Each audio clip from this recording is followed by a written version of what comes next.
couldn't believe he met the President of the United States, shook President Obama's hand, he was won all these awards, and 6 months later, he was still living at home at 17, trying to do things in his house.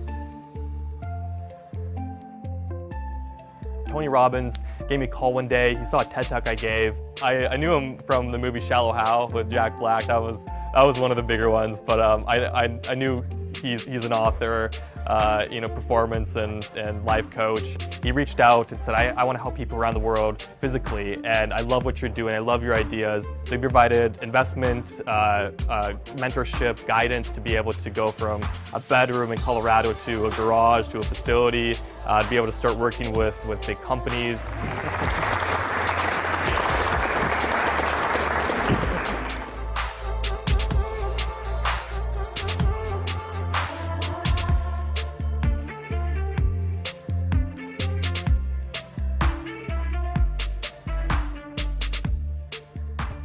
Pretty much if you compare this to anything on the market, this is about an $80,000 to $100,000 prosthetic limb, and that's not acceptable. We can sell this for about $5,000, and that's a number that can make an impact around the world. This has individual finger motion, fingernails that someone can paint. We actually have a force feedback system, so you have a sense of touch.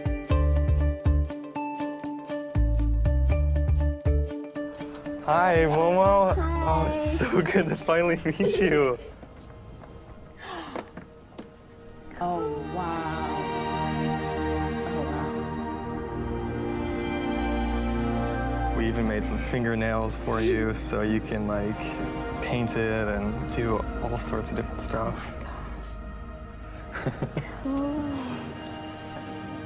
Within the first 10 minutes, Momo was able to pick up a fork, feed herself, open up doors, and you could see the moment that her brain clicked and she wasn't focused on moving her muscles, she was focused on moving her hand. Yes. And that's a really amazing... It became her hand. Right, and it's almost a physical moment that you can see when that happens, and it's fascinating. Tell people a little bit about how this mission started and where it's come. Yeah, well, I grew up in a small town in Colorado. I love to create and tinker. I created my first robotic hand when I was 14 years old. Over the next couple of years, that advanced to 4 robotic arms, integrated 3D printing. When I was about 16 years old, I got my first 3D printer. I met a small girl at the science fair that completely blew me away, and I realized that people that have an amputation or have a limb difference, they really need a lot more technology out there.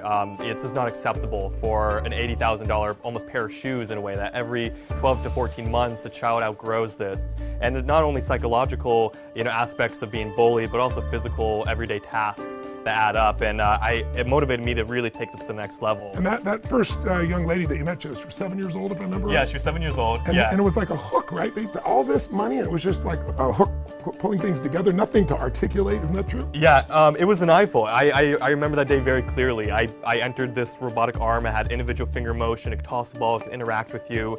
And then there's this little girl that had an $80,000 prosthetic limb that was state of the art, that had one motion. It was a human-like claw, and it blew me away. This is the next Elon Musk, or then some.